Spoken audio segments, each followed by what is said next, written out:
Para os soldados alemães que esperavam o início da Operação Barbarossa, a União Soviética era um completo mistério. Desde a Revolução, pouco se publicou de informação confiável, e o que circulava estava distorcido por propaganda a favor ou contra. A única coisa clara era que se tratava de uma ditadura, o que sugeria um governo rígido e autoritário. Também se acreditava que o nível de vida na URSS era muito inferior ao do Ocidente. A imagem difundida mostrava os russos como prisioneiros de um sistema duro e atrasado, governado com mão de ferro e cheio de privações. Assim, para o soldado alemão de 1941, o inimigo era um enigma, um país fechado, pobre e dominado por um regime implacável. Os alemães viam o sistema político e econômico comunista como mais restritivo do que aquele em que viviam, e a isso somava-se um elemento racial, já que muitos consideravam evidente que os povos eslavos eram uma raça inferior. Como todos os eslavos eram considerados inferiores, assumia-se que as condições na Rússia, a pátria eslava, deveriam ser ainda mais primitivas do que nas outras nações eslavas que tiveram contato com o Ocidente. O nível de vida na Polônia, país que o exército alemão havia derrotado 2 anos antes, foi filmado e comentado pela máquina propagandística alemã para demonstrar de forma conclusiva a quem ainda questionasse o dogma da raça superior, que os eslavos eram inferiores e viviam em condições atrasadas, simplesmente por serem inferiores. No entanto, a maioria dos alemães, como a maioria das pessoas em qualquer lugar, desconhecia em grande parte a União Soviética. Sabiam que, geograficamente, era um território imenso que cobria quase 1/6 da superfície terrestre do planeta, mas na Rússia não estavam preparados para a sensação de abatimento causada pela consciência dessa imensa vastidão. Não estavam preparados para os campos de girassóis que se estendiam quilômetro após quilômetro até cansar. Blocos sólidos de cor que avançavam até os horizontes distantes. Havia campos de milho de tamanho inimaginável e imensas florestas que, pela densidade da vegetação espessa, pareciam verdadeiras selvas. Havia florestas tão impenetráveis que a maioria das tropas alemãs mal conseguia avançar algumas centenas de metros em seu interior. Os soldados também não estavam preparados para os pântanos, que constituem um dos mais notáveis obstáculos naturais da Bielorrússia central e noroeste. Pântanos tão extensos que equivaleriam a 2 províncias de sua pátria alemã. Encontraram rios sem diques, propensos a transbordar, cujas águas se espalhavam pela paisagem plana e monótona, aumentando durante meses a já vasta zona pantanosa. Assim era o terreno. Outro grande contraste entre Alemanha e Rússia residia nas condições climáticas. Na Alemanha, certamente havia invernos frios e verões quentes, mas não as diferenças extremas de temperatura encontradas na União Soviética. O frio glacial, de 30 ou 40 graus abaixo de zero, o calor abrasador do verão, quando as temperaturas atingiam níveis insuportáveis, ambos eram fenômenos estranhos. Uma questão levantada nos anos posteriores à guerra foi se as terríveis privações sofridas pelo exército alemão durante o primeiro inverno terrível poderiam ter sido evitadas ou pelo menos reduzidas se o sistema de estradas e ferrovias russo estivesse mais desenvolvido e fosse capaz de contrabalançar as condições climáticas. Se o OKH tivesse a capacidade de levar tropas frescas à linha ou retirar aquelas exaustas pelas privações, então essa mobilidade poderia ter contribuído significativamente para sustentar o exército alemão. Poucos europeus ocidentais têm ideia dos hábitos reais e do modo de vida dos soviéticos na frente oriental. Exceto pela resistência decidida, geralmente amarga e frequentemente fanática do Exército Vermelho, a maioria das tropas alemãs descobriu que foram recebidas com calor e aplausos pela população das províncias mais ocidentais da Rússia, cujos habitantes nativos eram cidadãos dos outrora livres e independentes estados da Polônia, Letônia, Lituânia e Estônia. Essas nações haviam perdido sua liberdade como resultado da ocupação soviética em 1939, e muitos de seus povos consideravam que o domínio soviético havia sido severo, repressivo e brutal. Dessa forma, quando as primeiras colunas de infantaria e blindados alemães atravessaram aquelas terras, muitos bálticos e poloneses os receberam como libertadores. E essa recepção não se limitou apenas àqueles países. Em certas regiões da própria União Soviética, especialmente na Ucrânia, Geórgia e Cáucaso, ocorreu a mesma situação, e de todas essas repúblicas surgiram numerosos voluntários dispostos a se unir à causa alemã contra a tirania do sistema comunista. Essa expressão de rebelião contra o governo central eleito era algo que os soldados alemães achavam difícil de assimilar, embora acreditassem na ideia de que a grande massa dos povos soviéticos desejava ser livre. Os soldados rasos não podiam conceber que algo semelhante acontecesse na Alemanha, que os habitantes de suas províncias recebessem uma invasão estrangeira com entusiasmo apenas por rejeitar o governo do Reich. Eles não conseguiam compreender totalmente os aplausos com os quais eram recebidos, embora certamente os apreciassem. Afinal, era melhor do que lutar passo a passo em cada trecho do caminho. Era então o tempo em que flores eram lançadas nos veículos alemães que passavam, quando baldes de água ou leite eram colocados em frente às casas para refrescar os homens das colunas em marcha, suadas e empoeiradas. Eram dias de entusiasmo, em que os aldeões se alinhavam ao longo das estradas, segurando alto suas bíblias familiares, imagens religiosas e crucifixos domésticos para abençoar as tropas alemãs, que, segundo os moradores locais, se dirigiam a uma cruzada contra o comunismo ateu. Muitos eram camponeses simples e descalços que apontavam ou acariciavam as cruzes negras nos caminhões alemães, convencidos de que os homens cujo exército carregava aquele símbolo sagrado em seus veículos eram aliados em Cristo. Onde as colunas alemãs paravam para passar a noite, os dignitários locais saíam para receber o comandante das tropas. As moças, geralmente vestidas com trajes nacionais, ofereciam presentes de pão e sal, a oferenda tradicional para receber convidados de honra. Bebia-se vodka, podia haver cantos e danças. Aqueles eram os dias. Com grande otimismo, a infantaria, jovem de coração, forte de corpo e convencida de sua capacidade, marchava para o leste para cumprir as diretrizes de seu Führer. Ao ver a enorme massa de canhões e tanques que os acompanhavam e as frotas de aviões prateados sobrevoando os céus, prontos para destruir o inimigo onde quer que estivesse, os soldados se perguntavam como poderia fracassar uma campanha apoiada por tal poder. O histórico de vitórias que seu exército obtivera em campanhas anteriores alimentava esse otimismo, e a recepção da população local era uma prova convincente de que aquelas pessoas desejavam se livrar do jugo comunista. Esse fervor civil era o que mais os soldados alemães comentavam, achando difícil conciliar o fato de que, embora os civis os recebessem como libertadores, as forças de retaguarda do Exército Vermelho lutavam até o último homem e atrás da linha alemã, nas regiões onde foram bem recebidos, surgia a atividade partidária apoiada por civis, produzindo ações de tal dureza que qualquer ato de clemência poderia ser interpretado como ajuda ao inimigo. Muitos comandantes, oficiais e soldados, enfrentando situações para as quais não receberam soluções ou diretrizes claras e que exigiam resultados imediatos, optaram pelo que parecia a saída mais fácil: execução e repressão.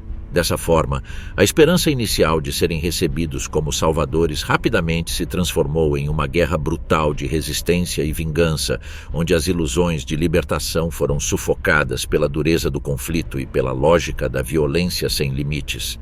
A repressão gera resistência. O terror produz contra-terror. O fanatismo desperta um fanatismo ainda maior.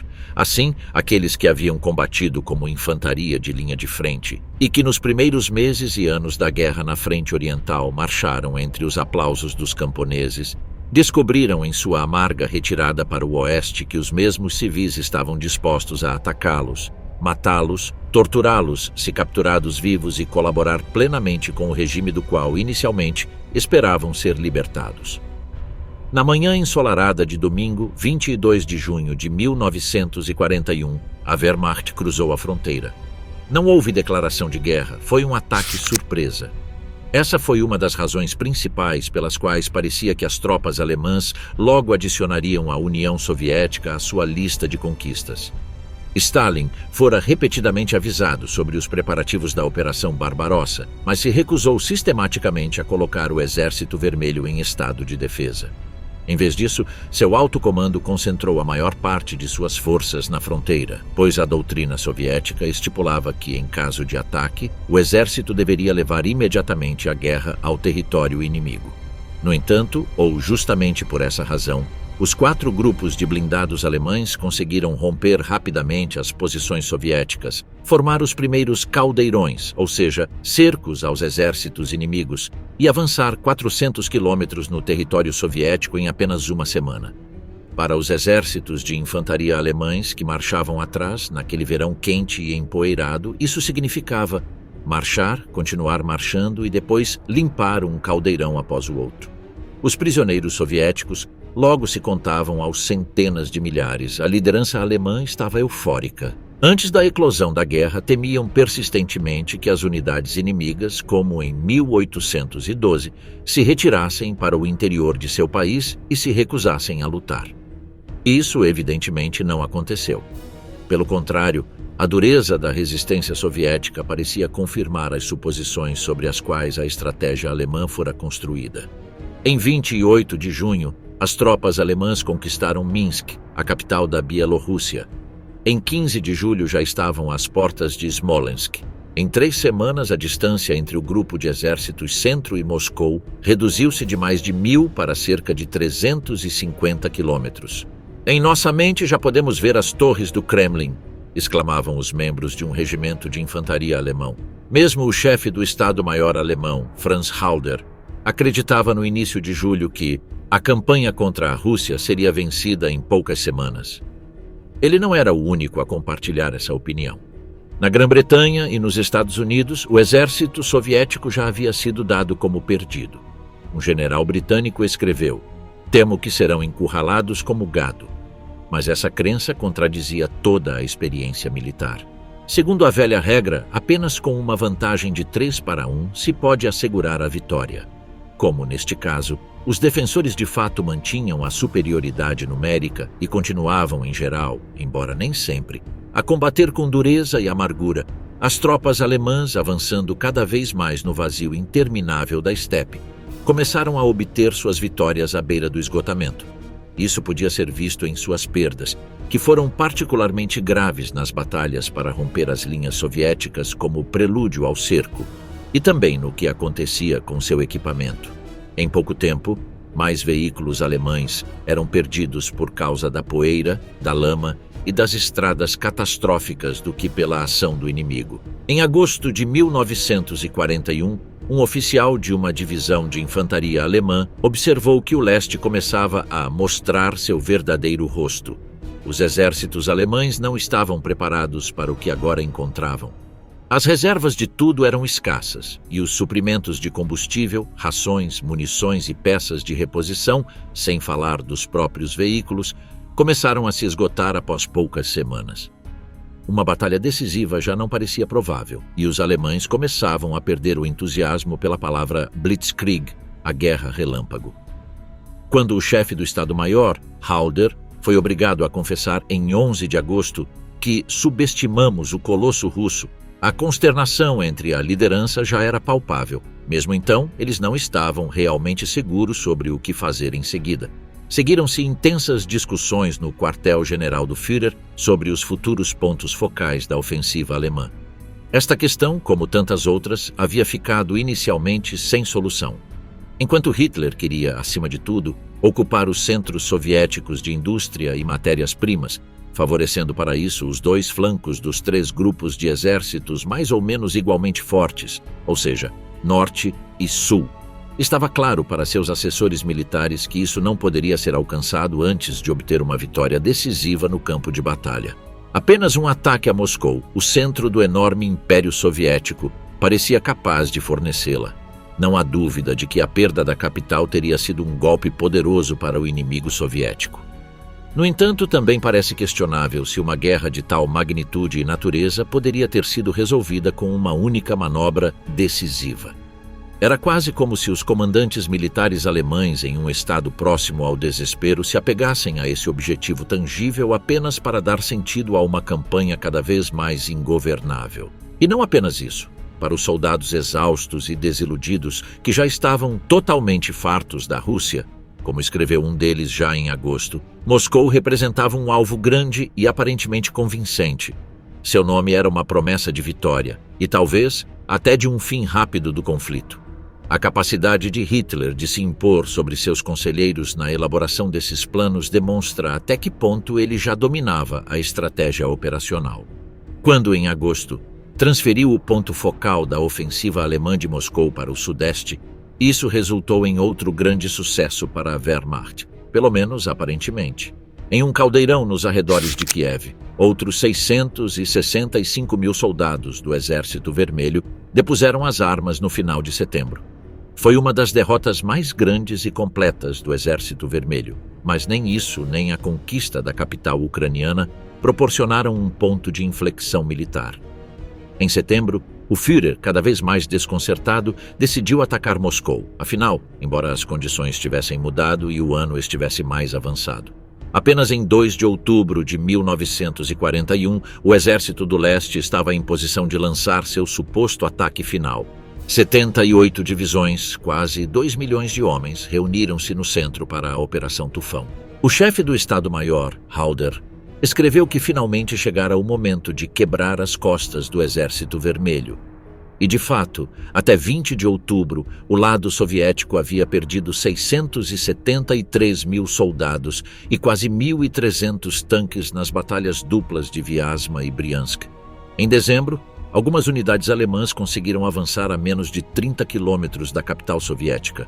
Mas agora também ficava evidente o quanto a ofensiva havia desgastado severamente o exército do leste alemão. A mudança climática no outono já havia complicado as coisas. Chuva e depois neve transformaram as estradas russas em um lamaçal cinzento e sem fundo, onde exércitos inteiros afundavam. Em meados de outubro, todo o grupo de exércitos centro estava completamente atolado na lama e no pântano, como observou com desgosto seu comandante em chefe, Marechal de Campo Fedor von Bock. Em novembro chegou o inverno, trazendo a catástrofe consigo.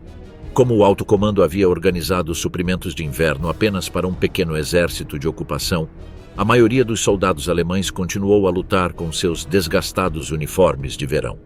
Um deles descreveu sua existência cotidiana assim: os homens acordam por volta das 3 ou 4 da manhã e se preparam para marchar, geralmente sem se lavar, porque a água está muito longe e não há tempo nem luz.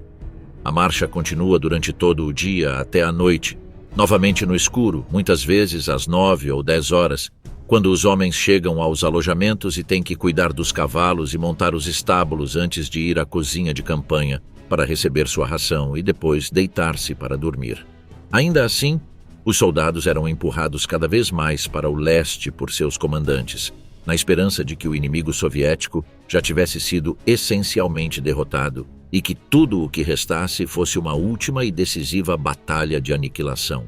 Desde o inverno de 1941 a 42 em diante, o Exército do Leste vivia o dia a dia tanto militarmente quanto logisticamente. Sua situação era definida pela constante improvisação que lhe permitiu adiar a grande catástrofe militar até o verão de 1944.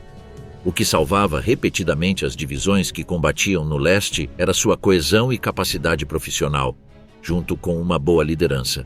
Isso compensava muitas coisas: suas perdas horrendas, sua crescente imobilidade, as instruções cada vez mais absurdas do quartel-general do Führer e, finalmente, a superioridade crescente do adversário. Já em 1941, um comandante de regimento alemão achava os combates tão ferozes que os soldados alemães sobreviventes se tornaram fortes em uma tropa tão poderosa como poucas vezes tivemos. Eles eram incomumente coesos, e as deserções continuaram muito raras na frente oriental até o inverno de 1944 a 45. As razões disso eram, sem dúvida, uma rígida disciplina de autoridade e obediência, junto com um inimigo que a maioria dos Lenzers, soldados comuns, temia com razão. Ainda mais eficazes eram as atitudes que garantiam seu compromisso contínuo com ideais como camaradagem, coragem e pátria, e, consequentemente, com o mundo da organização militar. Somava-se a isso a mentira propagada pelos propagandistas alemães de que o ataque à União Soviética havia sido um golpe preventivo, algo em que se acreditou por muito tempo, especialmente sob a influência da ideologia nazista, cujos mecanismos de engenharia social deixaram sua marca, sobretudo nos soldados mais jovens. A visão que os soldados da Wehrmacht tinham era muito mais ampla e complexa do que se poderia supor à primeira vista. Essa diversidade devia-se, em parte, ao fato de o exército ser composto por homens de diferentes gerações, cada um marcado por experiências distintas. Mas ainda mais decisivo foi como essas percepções mudaram sob o peso de uma guerra cuja realidade desmentia, dia após dia, as promessas grandiosas da propaganda nazista. No fim, o que predominava na consciência de muitos combatentes era a certeza, ou pelo menos a suspeita, de uma culpa compartilhada, seja em nível pessoal ou nacional. A isso somava-se a convicção de que, naquele momento, deveriam proteger suas próprias casas da ameaça bolchevique, pois a frente havia chegado às portas da própria Alemanha. Essa ideia ajuda a entender por que o exército do leste não desmoronou, mesmo nas fases mais críticas do conflito. No entanto, é um erro atribuir as decisões dos soldados apenas à sua vontade ou forma de pensar. Na realidade, estavam profundamente condicionados por forças externas muito mais poderosas. A rígida estrutura militar, o peso da ditadura e uma guerra que os mantinha presos, em situação não muito diferente da de seus adversários soviéticos. Frequentemente se ignora que os invasores alemães não lutaram sozinhos na União Soviética. Ao seu lado estavam muitos aliados de toda a Europa. Em 1943, de cada 3 homens em uniforme no lado alemão, um não era alemão. Dificilmente poderia ter sido mais diversificado nos exércitos medievais, disse um médico alemão sobre seu esquadrão de cavalaria do leste, recrutado entre prisioneiros do Exército Vermelho. Houve várias razões pelas quais o Exército do Leste se tornou uma força internacional. Foi consequência tanto de acordos estatais quanto de decisões individuais e assim se constituiu com tropas aliadas, voluntários europeus e colaboradores locais. Isso não estava previsto. Em particular, em uma guerra como esta, Hitler queria conservar a máxima liberdade de decisão possível, o que implicava não depender de aliados que, segundo a experiência, muitas vezes se mostravam fracos ou problemáticos. Apenas 2 estados deveriam realmente participar da grande conquista do leste, Finlândia e Romênia. Embora ambos perseguissem interesses territoriais dentro da União Soviética, não interferiam na esfera alemã porque estavam comprometidos apenas nas zonas mais periféricas da frente oriental, em regiões que, de qualquer forma, teriam representado dificuldades para a Wehrmacht. Assim, os exércitos romeno e especialmente o finlandês mantiveram um nível relativamente alto de autonomia. Os outros parceiros que Hitler desejava, Turquia e Bulgária, foram suficientemente perspicazes para manter distância deste empreendimento. Turquia completamente, Bulgária em grande parte. Havia pouco espaço para mais aliados nos planos de Hitler para seu futuro Lebensraum. Isso complicava as coisas, principalmente porque a invasão alemã da URSS era muito popular em algumas partes da Europa.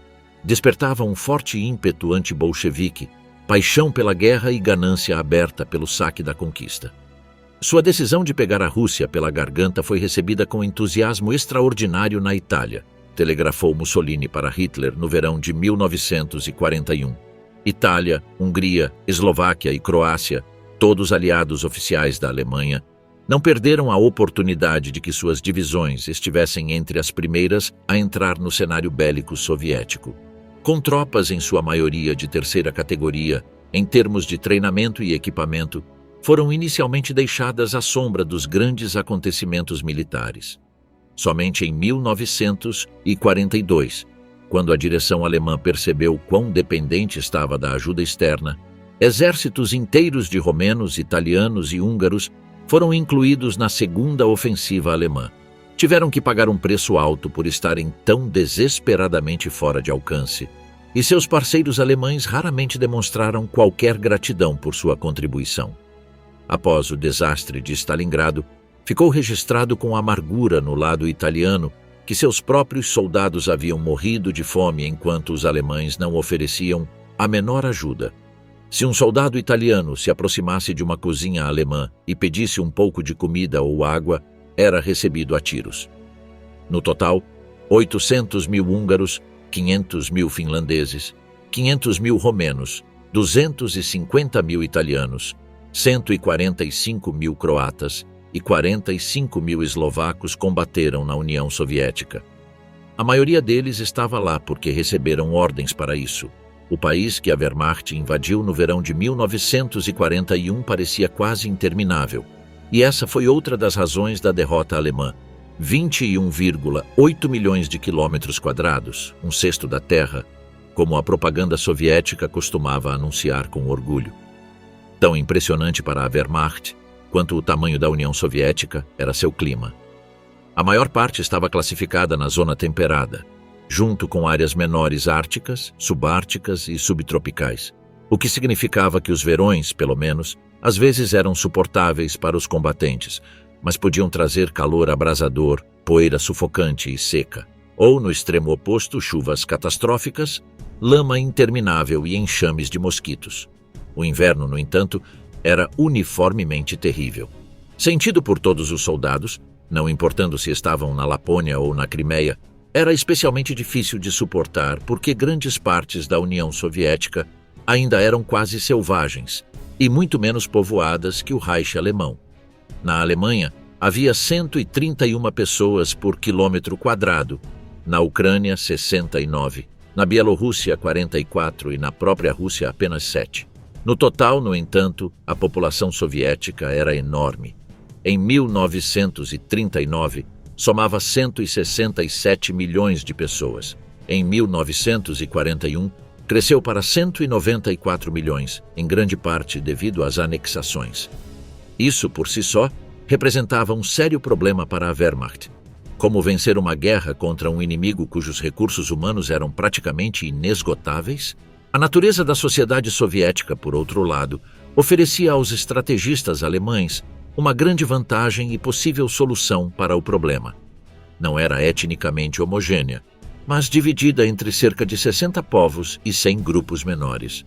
Na Primeira Guerra Mundial, o lado alemão havia tentado, não sem sucesso, voltar os próprios povos do Império Russo contra ele por meio de políticas de apoio aos movimentos de independência nacional. Esta era uma estratégia que o alto comando alemão poderia ter empregado mais uma vez. Poderia tê-lo feito, ou seja, já que Hitler e seus seguidores tinham planos muito diferentes para essas populações. No entanto, especialmente nos cantos mais afastados do Império Soviético, existia uma disposição latente para cooperar com os alemães que não era apenas fruto do nacionalismo. Outro motivo estava no que as pessoas haviam experimentado sob o domínio de seus governantes bolcheviques.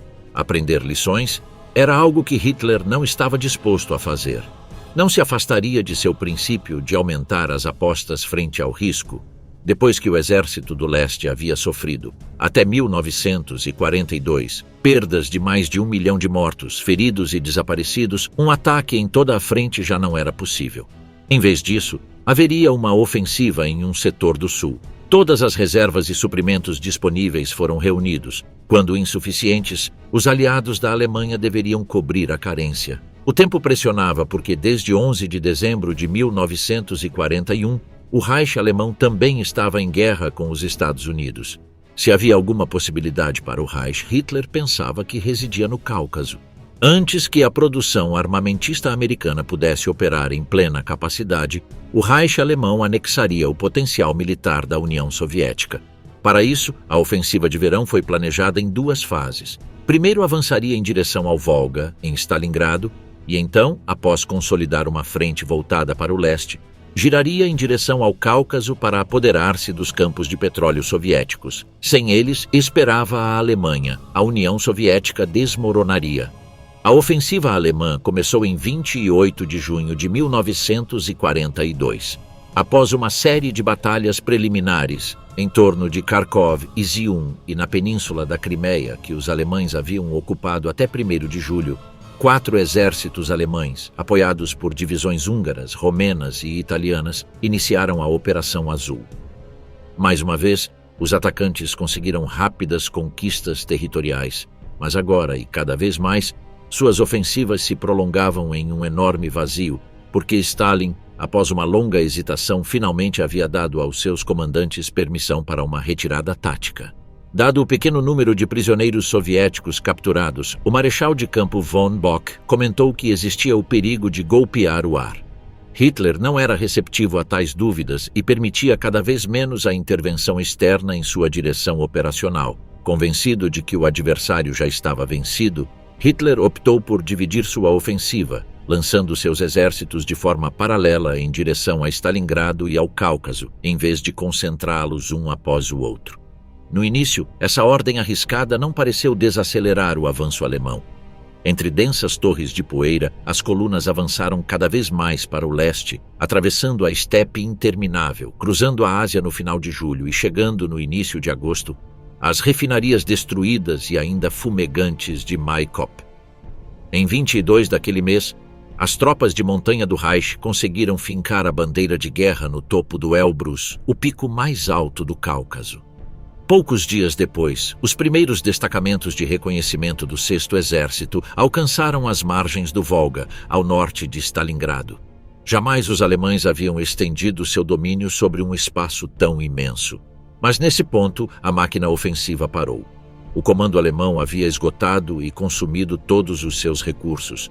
Um oficial reconheceu em um relatório que seus homens estavam reduzidos a pouco mais do que suas próprias camisas.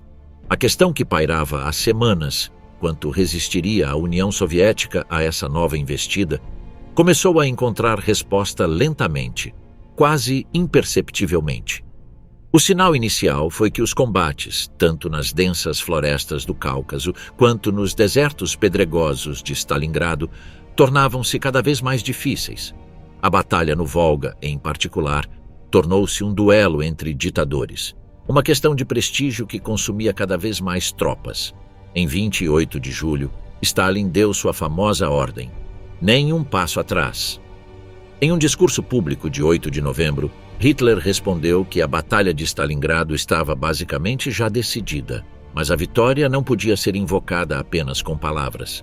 O serviço de inteligência alemão falhou novamente de forma catastrófica. Nos dias 19 e 20 de novembro de 1942, 2 ataques soviéticos romperam as frágeis e sobrecarregadas linhas alemãs na estepe congelada ao norte e ao sul de Stalingrado. Esses setores eram ocupados principalmente pelos aliados da Alemanha, mal comandados, mal equipados e simplesmente incapazes de cumprir a tarefa, tinham pouco com o que se opor às cunhas blindadas soviéticas em avanço. O inevitável aconteceu. Até 22 de novembro, o 6º Exército alemão estava cercado. 200.000 homens estavam presos, em meio a uma destruição imensa cercada por uma planície gelada e 7 exércitos soviéticos. 25.000 soldados alemães foram evacuados por via aérea do cerco, 110.000 caíram em cativeiro soviético e apenas 5.000 retornaram à Alemanha. "Esta é a última carta que poderei enviar-te", escreveu um cabo alemão. "Desta vez simplesmente não tivemos sorte. Se estas linhas chegarem a casa, então teu filho já não está aqui, quero dizer, nesta terra." Em 2 de fevereiro de 1943, as últimas unidades alemãs se renderam. Temperatura 31 graus abaixo de zero, neblina e névoa vermelha sobre Stalingrado. Estação meteorológica fechando. Saudações à pátria.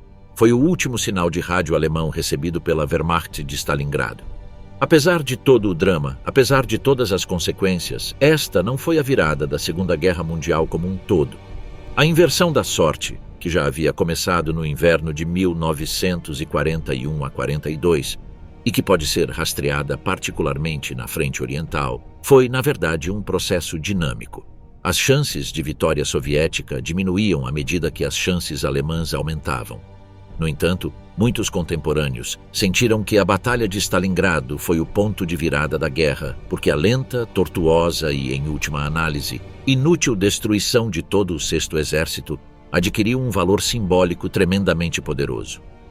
Segundo um relatório dos serviços secretos, os alemães estavam profundamente perturbados. Os parceiros da Alemanha começaram a reconsiderar seu papel e cresceu a esperança para os aliados. Nesse momento, o grande Reich alemão ainda dominava quase toda a Europa, pelo menos no mapa.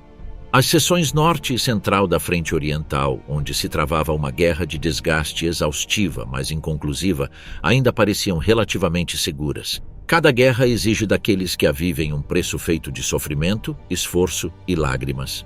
Lembrar disso não é trivial, mas sim uma obrigação moral.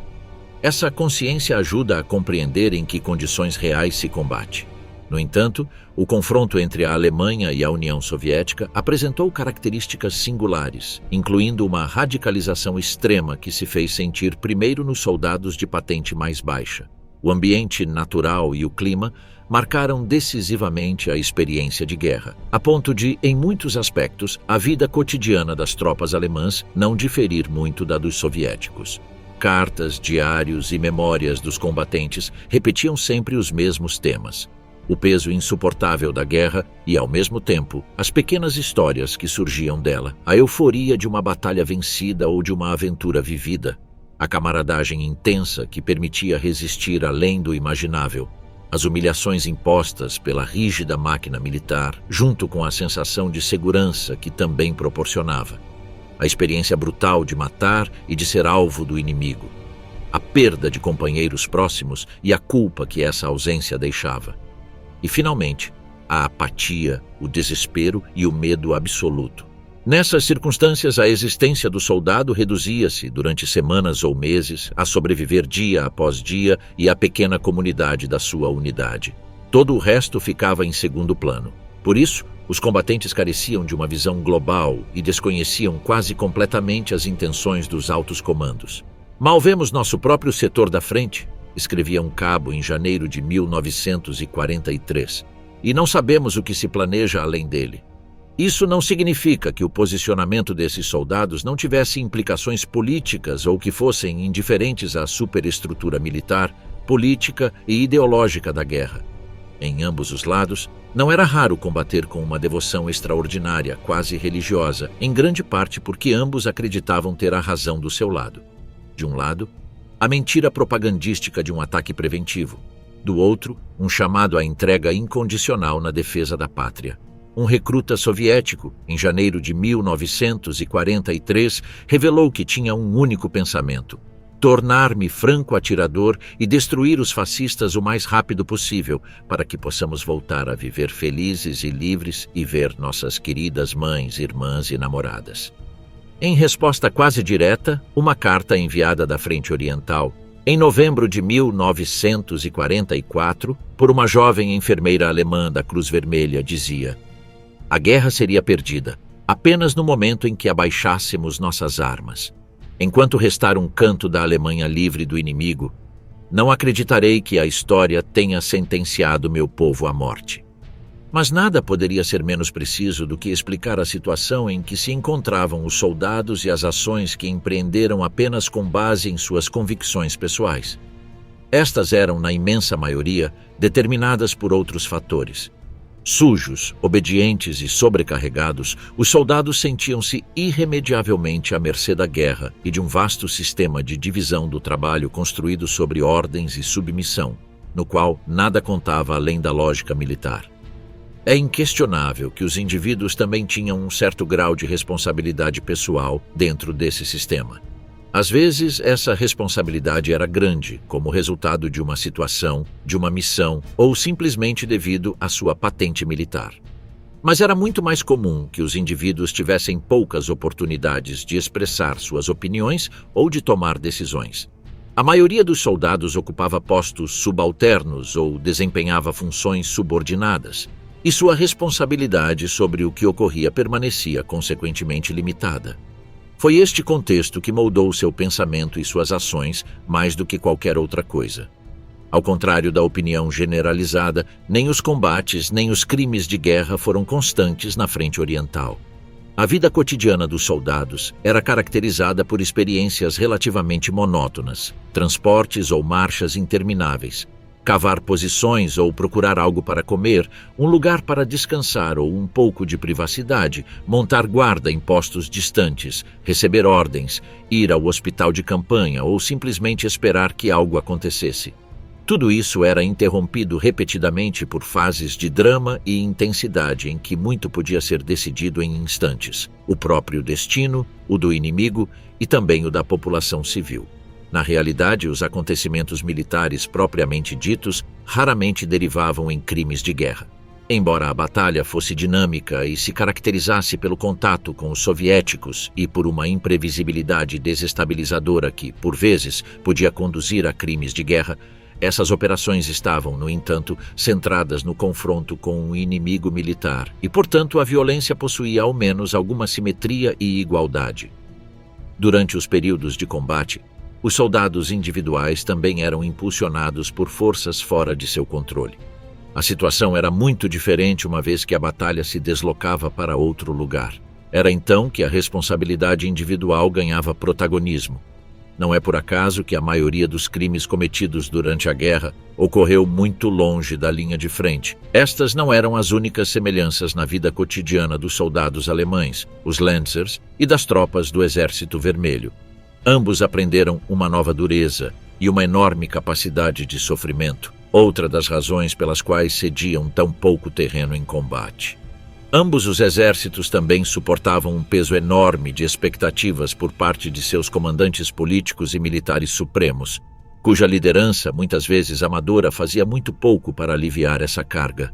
Tanto na Wehrmacht quanto no Exército Vermelho, era típico o consenso estreito entre a frente e a retaguarda, bem como o medo do inimigo, que tornava impossível para muitos soldados imaginar a opção de sair da guerra. De fato, a deserção ou a captura traziam consigo os graves perigos de ficarem presos entre duas ditaduras totalitárias. Os prisioneiros de guerra, em muitos casos, foram confinados em locais que lembravam inquietantemente campos de concentração e até de extermínio.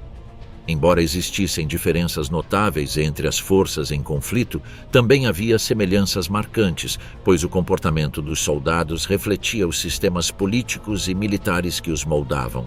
No caso alemão, uma das chaves de seus primeiros sucessos militares foi a relativa autonomia concedida aos combatentes para cumprir suas missões.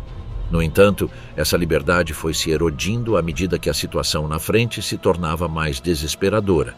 E a obsessão de Hitler por controlar cada detalhe atingia proporções doentias. No Exército Vermelho ocorreu um fenômeno inverso. Com o tempo, as tropas ganharam certa margem de ação, algo parecido com uma emancipação. No entanto, esse avanço ocorria dentro de um quadro brutal, no qual a vida dos soldados era tratada com extrema indiferença. Nenhum outro exército eliminou tantos de seus próprios homens quanto o soviético. Ao analisar os crimes de guerra cometidos pela Wehrmacht e pelo Exército Vermelho, as diferenças tornam-se mais contundentes do que as semelhanças.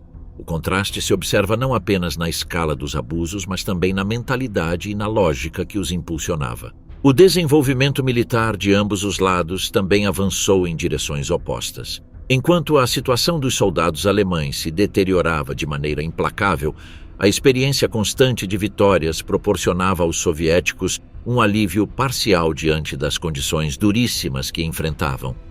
No final, além de ideologias ou sistemas políticos, aqueles que lutaram nesta guerra compartilhavam uma certeza: os que sobreviveram jamais puderam apagar da memória o que viveram. A vida dos voluntários das SS na Frente Oriental, uma história épica. Na guerra contra a União Soviética surgiu uma força militar alemã cujo crescimento foi surpreendente. O que começou como um pequeno contingente no início da campanha acabou se transformando em um exército de mais de 30 divisões com identidade própria. Era a Waffen-SS, uma organização cujo desenvolvimento esteve intimamente ligado à Frente Oriental. Não existia uma única SS como corpo uniforme, mas um conjunto de formações diversas ligadas ao Partido Nazista e subordinadas a Adolf Hitler por meio de Heinrich Himmler. Entre elas, a Waffen-SS destacou-se pelo papel de combate direto, tornando-se uma das partes mais temidas da máquina de guerra alemã. Cerca de 1 milhão de homens serviram em suas fileiras. Entre esse grande número havia de tudo: soldados disciplinados que se dedicaram lealmente à guerra e também indivíduos de caráter criminoso. Essa mistura reflete a complexidade de um corpo militar que até hoje permanece cercado de controvérsias. Muitos de seus veteranos afirmaram que nunca viram ou guardaram um campo de concentração. Além disso, apontaram que, enquanto eram acusados de representar a política racial de Himmler, em suas divisões também lutaram homens que o próprio regime havia classificado como raças inferiores. A contradição fazia parte da realidade da Waffen-SS na frente oriental. Desde as origens do Partido Nazista, as SS surgiram como uma guarda pessoal destinada a proteger Adolf Hitler. Esse pequeno grupo, concebido como esquadrão de defesa, logo ganhou um papel muito maior dentro do movimento. Após 1934, com a eliminação do poder das SA durante a chamada Noite das Facas Longas, as SS começaram a se expandir rapidamente, ganhando influência e prestígio no coração do regime nazista. Em pouco tempo, essa força paramilitar já contava com regimentos próprios, conhecidos como Standarten. Dessas primeiras unidades nasceriam formações como Deutschland e Germânia, enquanto em Berlim se estabelecia a temida Leibstandarte SS Adolf Hitler. Com a anexação da Áustria, a estrutura cresceu ainda mais com a criação do Der Führer. O que começou como uma guarda reduzida transformou-se na base do que depois seria a Waffen-SS. Um dos grandes desafios foi a falta de oficiais. Para suprir essa lacuna, recorreram a antigos suboficiais do exército alemão, veteranos com mais de uma década de serviço. Eram homens endurecidos pela disciplina, em sua maioria provenientes de famílias operárias que traziam conhecimento prático da guerra. Muitos deles subiram rapidamente, passando de comandar companhias para liderar batalhões e, mais tarde, divisões inteiras. Para garantir uma fonte constante de comandos, foram criadas as escolas Junker, centros de formação que exigiam ter servido primeiro como soldados rasos antes de obter a patente de oficial. Assim, a Waffen-SS foi construindo um corpo de comando peculiar, forjado tanto na experiência do fronte quanto no rigor de uma educação militar implacável. Um exército político, nascido da guarda pessoal de Hitler, que logo desempenharia papel protagonista na frente oriental. Ao se incorporarem alguns oficiais profissionais às SS, introduziram conceitos ousados e até polêmicos dentro do exército alemão. Um dos mais destacados foi Felix Steiner. Ele rompeu com a rígida tradição de marchas e formações no pátio de instrução, substituindo-as por treinamento prático com fogo real e situações simuladas de combate. Na primavera de 1939, sua unidade, o Regimento Deutschland, apresentou essas táticas em uma demonstração diante de Hitler. O Führer, acompanhando a cena com seus binóculos, perguntou quando o ataque começaria. Steiner respondeu calmamente: "Já está em andamento há 20 minutos." O que Hitler não percebeu foi a chave da inovação. Pequenos grupos de assalto avançando de forma rápida, silenciosa e quase invisível, sem parar diante do fogo, sempre em movimento. Era um estilo de combate flexível, que quebrava a rigidez do exército tradicional. Em menos de 20 minutos, aquela força percorreu 3 quilômetros e alcançou seu objetivo com energia intacta.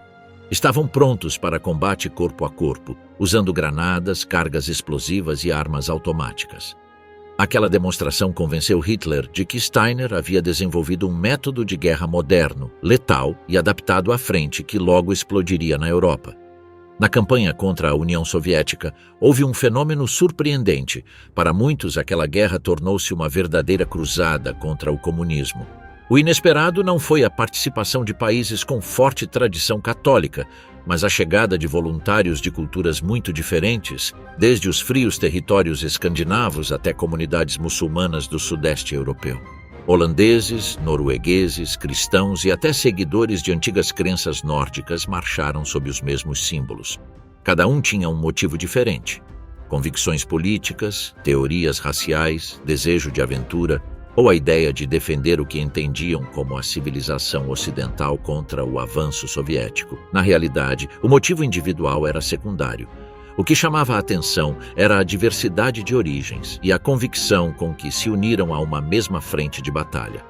Essa mistura formou um contingente singular que transcendeu fronteiras nacionais. Para a própria SS, aquilo era a prova de que no leste combatia algo mais do que soldados alemães. Em sua visão propagandística, tratava-se de um exército europeu, uma força supranacional unida pela ideia de enfrentar o leste em nome do Ocidente. As baixas da SS na frente oriental foram devastadoras. Após o primeiro inverno, o regimento Der Führer ficou praticamente aniquilado depois de meses de luta em torno da cidade estratégica de Rzhev. Quando o Marechal Model perguntou pela força disponível, o comandante Kuhn apenas pôde indicar 35 soldados exaustos que permaneciam de pé. Entraram em combate mais de 2.000, restava apenas meio pelotão. E esse não foi um caso isolado. Com o tempo, tornou-se costume que as divisões da SS fossem usadas como tropas de choque, como barreira em situações críticas ou como ponta de lança em ofensivas desesperadas. À medida que a guerra avançava, o abismo entre os combatentes na frente e a cúpula política em Berlim se aprofundava. Os soldados que sobreviviam nas trincheiras observavam amargamente as ordens irracionais vindas do quartel-general de Hitler.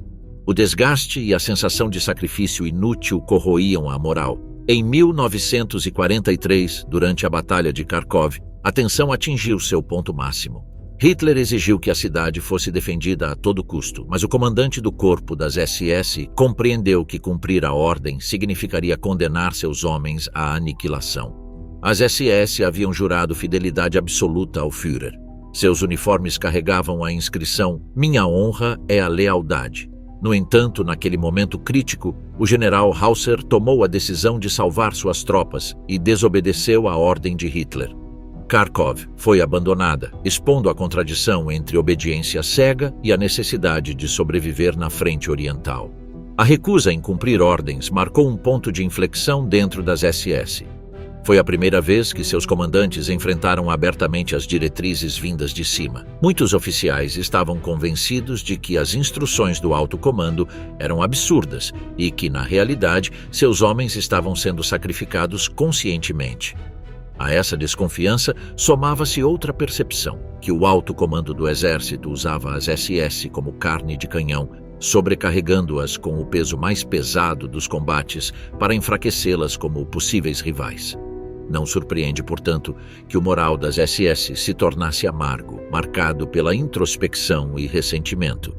Houve elogios públicos à sua capacidade no campo de batalha, inclusive de figuras como Guderian, que afirmou que, à medida que a guerra avançava, eles se tornavam cada vez mais parte do exército regular. Mas entre os homens, sempre persistiu a convicção de que eram os primeiros a receber ordens para ataques inúteis. A recusa de Felix Steiner em lançar seu exército para salvar Berlim foi o ápice dessa tensão. Um exemplo de lealdade às suas tropas que pesou mais do que o juramento a Hitler. Nesse clima, cresceu um espírito de fraternidade que se tornou a essência das SS combatentes. Eram homens que assumiam que a morte era inevitável, mas que encontravam força na promessa de nunca abandonar um camarada. Esse compromisso se traduziu em atos extremos. Os feridos não eram deixados para trás, e aqueles graves demais para se mover não podiam cair vivos nas mãos do inimigo. Mesmo nos cenários mais desesperadores, buscava-se resgatar unidades cercadas ou isoladas. A camaradagem tornou-se a última razão de ser de um corpo que lutava no limite da resistência humana. A campanha no leste foi marcada por episódios de camaradagem que iam além das próprias SS. Em 1943, a divisão Leibstandarte recebeu a ordem de socorrer a 302 Divisão de Infantaria, uma unidade alemã que recuava sob a ofensiva soviética e carregava mais de 1.000 feridos. Naquele momento, a Leibstandarte também combatia em condições extremas, tentando manter a linha sobre o rio Donetsk.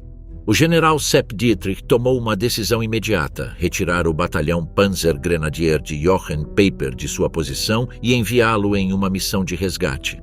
Os blindados de Peiper cruzaram o rio, atravessaram as formações soviéticas e resistiram a contra-ataques ferozes até chegar à divisão cercada. Lá, formaram um perímetro defensivo e mantiveram a posição diante da pressão inimiga, garantindo a evacuação bem-sucedida dos feridos e da infantaria para o outro lado do Donetsk. Quando descobriram que o gelo não suportava o peso dos semi-esteiras, Peiper ordenou uma manobra ousada. Seus homens romperam novamente as linhas do Exército Vermelho, abrindo caminho até alcançar uma ponte reforçada junto a uma cabeça de ponte alemã. Foi uma manobra arriscada, mas permitiu salvar tanto seus homens quanto os camaradas que haviam ido socorrer. Para repor as enormes perdas sofridas desde o primeiro inverno, os comandantes recorreram novamente ao recrutamento de voluntários europeus. Prometeram-lhes independência em uma futura Europa, dirigida pelo nacional-socialismo. No entanto, essas promessas não passavam de propaganda, nunca seriam cumpridas. O clima brutal da Frente Oriental, a guerra contra a natureza.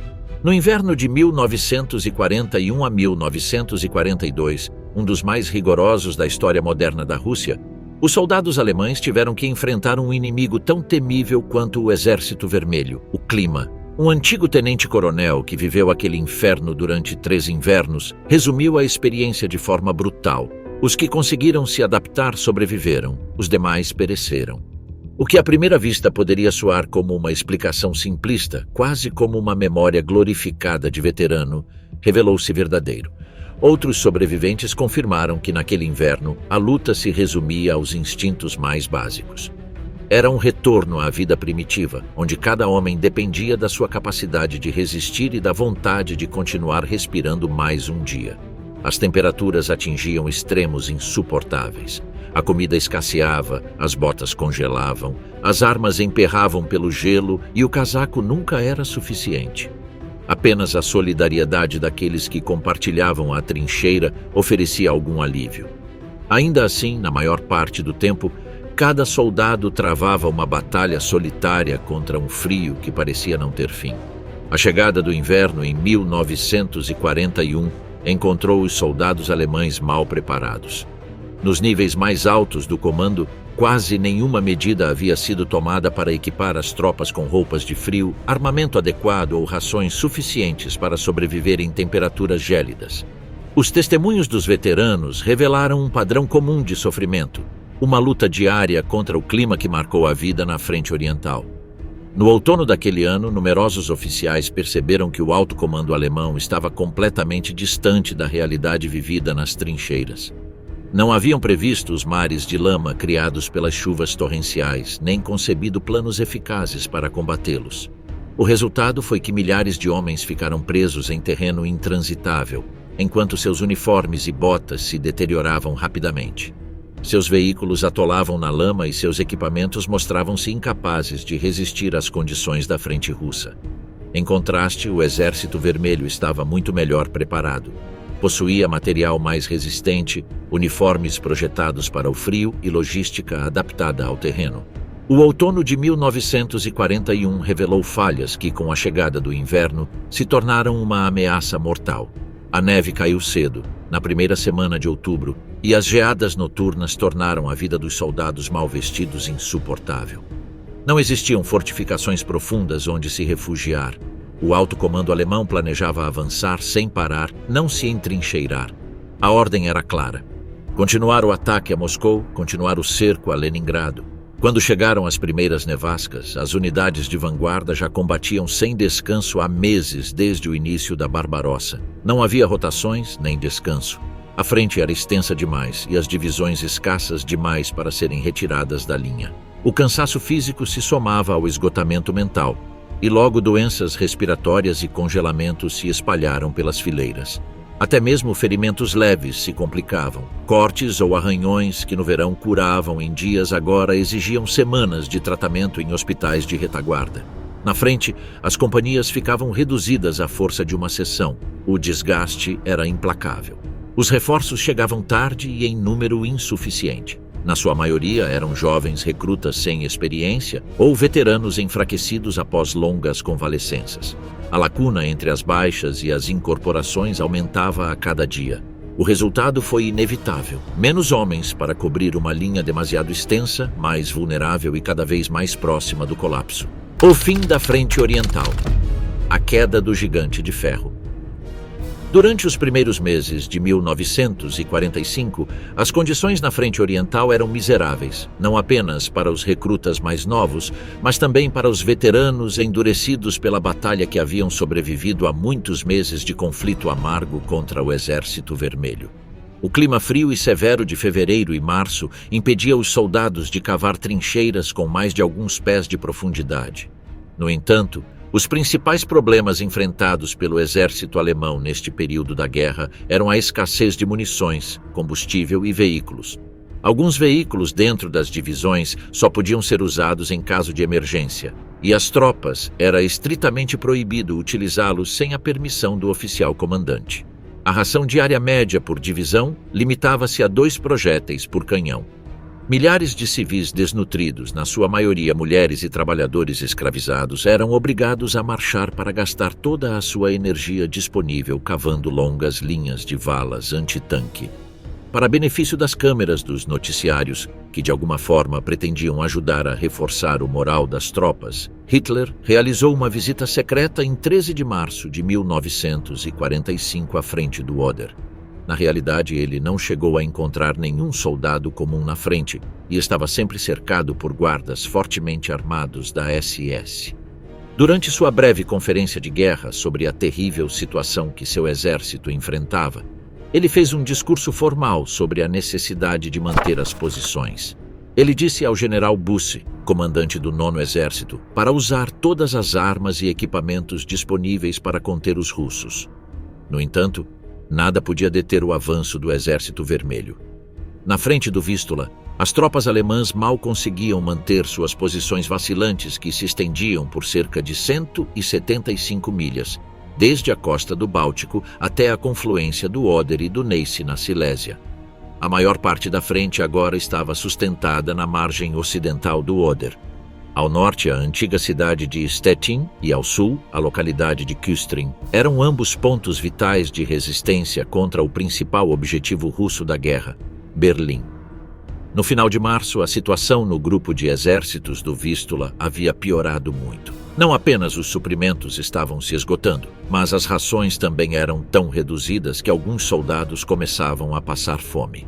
Nas fileiras, as rações eram mais abundantes. Na maioria dos dias, cada soldado recebia um pão do exército e um pouco de ensopado ou sopa, que frequentemente estava fria e pouco apetitosa. Mas o principal problema era a falta de água potável. Como resultado, muitos soldados sofriam de disenteria. A maior parte da frente do Vístula estava ocupada por unidades de instrução inexperientes. Alguns soldados eram tão jovens que recebiam doces em vez de tabaco em suas rações. Os soldados mais experientes observavam que os soviéticos jogavam com eles como gato e rato.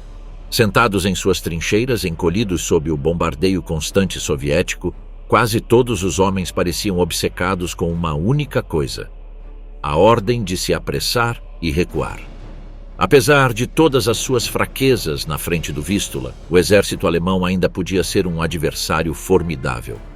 Jovens e idosos lutavam juntos para manter alguma linha diante do massivo ataque russo. Nos últimos meses da guerra na frente oriental, as divisões de infantaria alemãs fizeram todo o possível para formar algum tipo de linha defensiva ao longo de uma frente cada vez mais reduzida.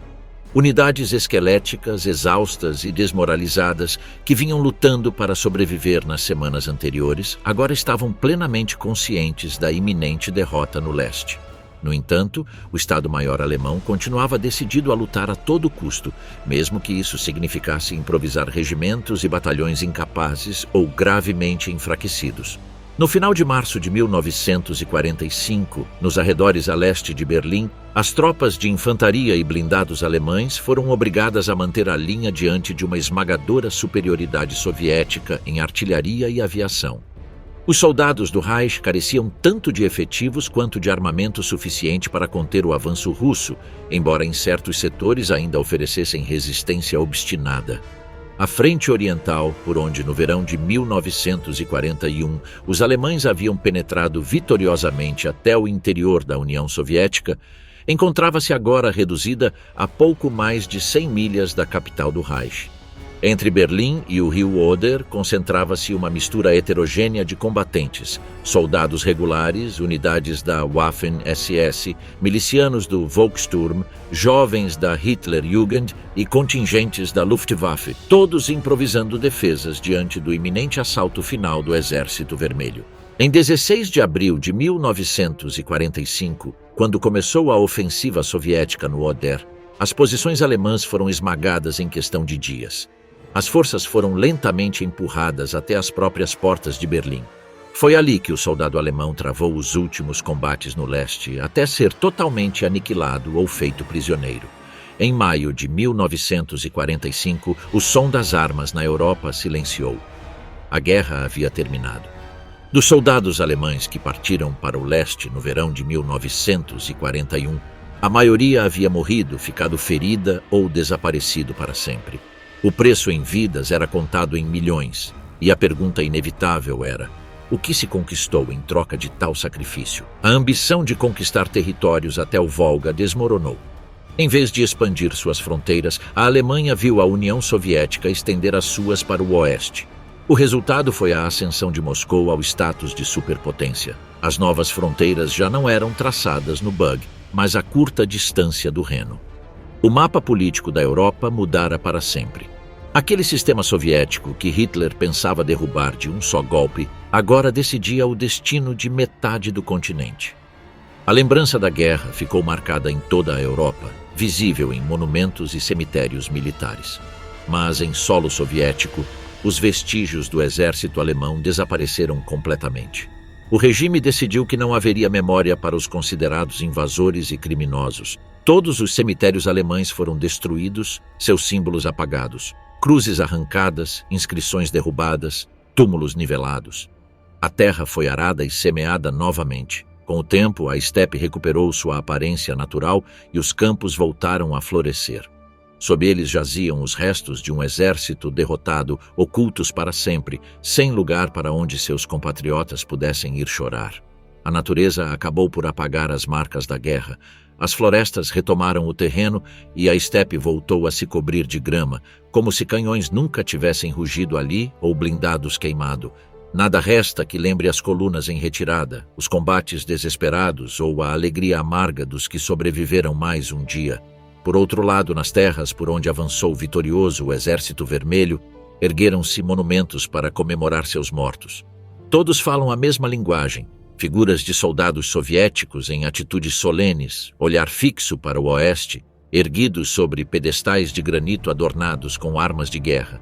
Um canhão antitanque, um T-34 ou uma peça de artilharia acompanham essas esculturas, proclamando o poder das forças soviéticas. Em alguns desses lugares, até hoje, guardas uniformizados marcham com precisão militar, executando o passo de ganso herdado da tradição alemã até ocupar seus postos diante dos memoriais. Permanecem firmes e impecáveis, lembrando no centro de Berlim que dali partiram as ordens que incendiaram a frente oriental por quase 4 anos. O Reichstag foi destruído, o bunker de Hitler jaz em ruínas e os imponentes edifícios de onde se planejaram as campanhas já não existem. Tudo parece ter sido esquecido. Contudo, não totalmente. Na Alemanha, associações de veteranos ainda publicam listas de desaparecidos, homens engolidos pela neve, pelo barro ou pelo fogo. Centenas de milhares de soldados cujo destino permanece desconhecido. Em muitos lares alemães persiste a esperança de que algum deles volte um dia do cativeiro. Embora Moscou assegure que não restam prisioneiros de guerra, muitos ainda estão convencidos de que, atrás da cortina de ferro, permanecem homens que há mais de 3 décadas caíram em cativeiro sem fim. A magnitude das perdas na frente oriental preocupava profundamente os líderes da Alemanha nazista, mas também muitos homens comuns, inquietos pelo desaparecimento de tantos futuros pais e futuros líderes do país. Um deles foi um capelão de uma unidade de Gebirgsjäger da Estíria que combateu ao lado de seus homens ao longo dos longos anos de guerra. Que suas palavras de angústia e preocupação sirvam como epitáfio para esta guerra na frente oriental. Ele as escreveu no outono de 1941, pouco depois da Batalha de Uman. Hoje enterrei alguns dos meus antigos paroquianos, Gebirgsjäger, que morreram nesta terra horrível. 3 cartas a mais para escrever e somar ao total de todas as que já redigi nesta guerra. Os nomes dos mortos riscados no meu diário de bolso agora são mais numerosos que os dos vivos. Minha paróquia sangra nas planícies deste país. Todos morreremos aqui.